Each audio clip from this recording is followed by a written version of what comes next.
네, 반갑습니다. 돈 버는 유치원 임팩트입니다. 네, 오늘 안내해 드릴 내용은 보험 심사가 거절됐을 때 어떻게 대응하는 게 좋은지 이 부분에 대해서 설명을 드릴 건데요. 우선은 뭐 고객님들마다 다 상황이 다르기 때문에 뭐 내용 자체를 뭐 절대적인 지표로 삼지는 않으셨으면 해요. 네, 참고 정도로만 했으면 좋겠습니다. 우리가 보험을 보통 가입할 때 5년 안에 어떤 질병들이 있었는지, 뭐 어떤 수술을 했는지 이런 것들을 구체적으로 알리고 이제 심사하고서 가입을 하게끔 돼 있잖아요.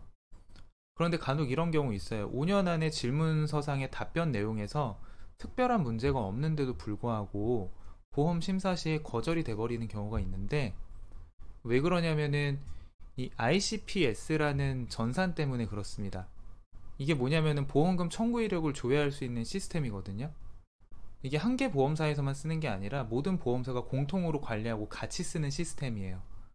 그래서 A라는 고객이 A라는 보험사에다가 보험 심사를 넣었는데 예전에 B라는 보험사에서 보험금 청구했던 게 떠가지고 이런 것 때문에 이제 안 되는 경우가 있을 수 있다는 거죠.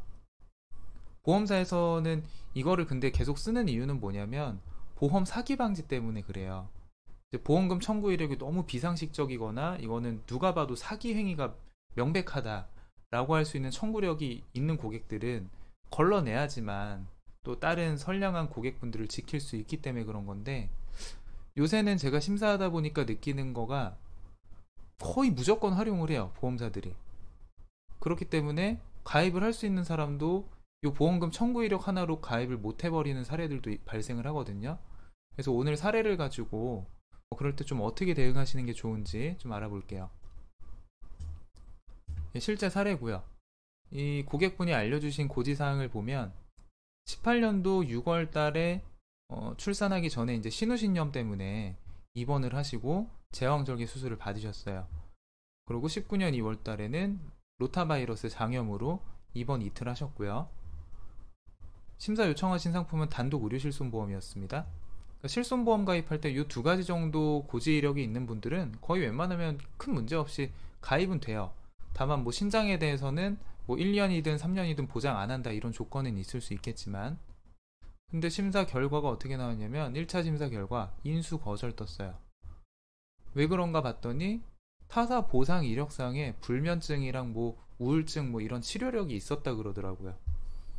제가 그래서 다시 심사팀에다 물어봤죠. 아, 고객분한테는 그런 얘기를 들은 적이 없는데 혹시 어떤 시기에 보상 시기를 말씀해주면 고객분한테 좀 다시 한번 자세히 물어보겠습니다 라고 했죠.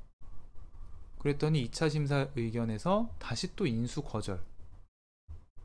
근데 이때 답변이 뭐라고 나왔냐면 거의 1차 심사 결과랑 비슷하게 나왔어요. 그냥 보상 이력상 불면증이랑 우울증이 있어서 가입 어렵겠다, 자기네서는 안 된다, 양해 부탁드린다 이런 식으로. 저는 분명히 보상 시기에 대해서 알려달라고 했습니다. 고객분한테 자세히 물어볼 테니까. 그런데 보상 시기에 대한 언급은 전혀 없죠. 여기서 이제 느낌이 오죠. 아, 5년 안에 가신 건 아닌가 보다라는 느낌이 왔어요. 그래서 고객분한테 일단 먼저 물어봤습니다.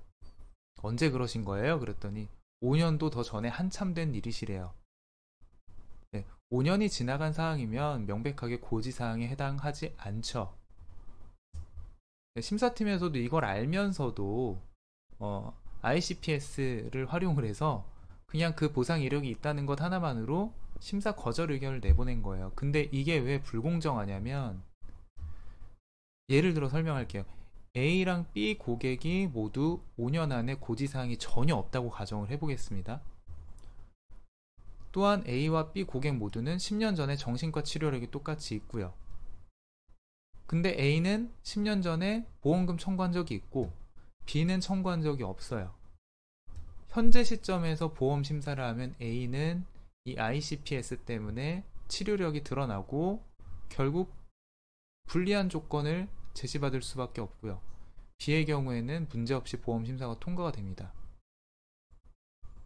그러니까 똑같은 병원 이력이 있는 사람인데도 불구하고 예전에 보험금 청구를 했냐 안 했냐 이 차이 때문에 현재 보험 심사가 형평성이 어긋날 수 있다는 얘기죠. 그렇기 때문에 보험회사에서는 심사를 형평성 있게 보려면 보험금 청구력 가지고 볼 게 아니라 철저히 고지사항에 해당하는 것만 가지고 심사평가를 해야 돼요. 왜? 똑같은 상황에 있었던 사람인데 누구는 가입되고 누구는 가입이 안 되면 이건 형평성에 어긋나는 거니까. 그래서 제가 이런 부분을 심사팀에 의견 전달을 해서 좀 따졌어요. 5년도 훨씬 더 지난 일이고 이런 부분에 대해서 거절 의사가 나오는 건 소비자 입장에서 인정하기 좀 어려워 보인다. 그 심사를 좀 공정히 해줬으면 좋겠다라는 의견을 보냈더니 심사팀에서 다시 답변이 처음에 왔던 게, 그러면은 이 고지사항 관련한 부분에 대해서 고객분한테 직접 자기네가 확인 전화를 해도 되겠냐라는 이제 메시지가 왔었어요. 저는 당연히 오케이 했죠. 왜? 처음부터 고지사항을 잘 지켜서 심사를 올렸기 때문에. 그래서 심사팀에서 고객분하고 통화를 다 했고요.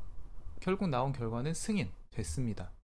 그러니까 신우신념으로 입원한 게 있으니까 그 부분만 1년 부담보 잡고 의료실손보험 심사 통과돼서 가입하셨어요. 자, 만약에 제가 처음에 심사 거절 나왔을 때 이걸 그냥 포기하고 고객님한테 거절됐네요 라고 했으면 이분 실비보험 가입 못 하셨겠죠. 그런데 이 고지사항에 해당하지 않는 부분으로 인해서 억울하게 심사 거절이 나온 상황이었잖아요. 그래서 이런 부분을 심사팀에 끈질기게 어필을 하니까 심사팀에서도 결국에는 고객분 보험을 가입할 수 있게끔 승인을 내준 거예요. 자, 다시 좀 정리를 할게요.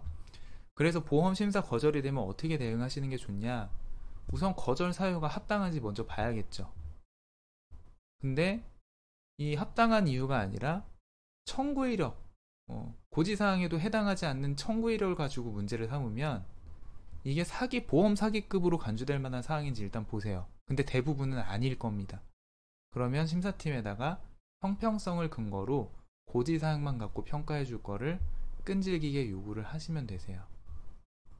중요한 포인트는 절대 심사팀을 좀 무시하는 태도로 얘기를 하시면 안 됩니다. 그분들도 전문가이고 업무량이 많아서 상당히 피곤하신 분들이기 때문에 인신공격 당하고 이러면 그분들 열받죠. 더 안 해주려고 그러죠. 그러니까 그렇게 하지 마시고 정확한 논리로 좀 얘기를 해주시면서 감정에 좀 호소를 해주는 것도 중요해요. 그래서 어쨌든 결론은 심사가 거절이 됐다고 해서 무조건 바로 포기해버리지 않았으면 한다라는 거, 좀 시간이 들더라도 소비자 입장에서 이렇게 같이 통과가 될 수 있도록 이렇게 심사팀하고 좀 의견 조율을 하시면 될 것 같습니다. 마지막으로 오늘 영상이 일반 설계사분들이든 소비자분들이든 도움이 좀 되셨으면 좋겠고요. 좀 더 자세한 내용들은 제 블로그에도 자세하게 기재가 되어 있으니까 N포털에서 임팩트 CFP 검색하시고 들어오셔서 또 좋은 정보들 보셨으면 좋겠어요. 네, 이상입니다.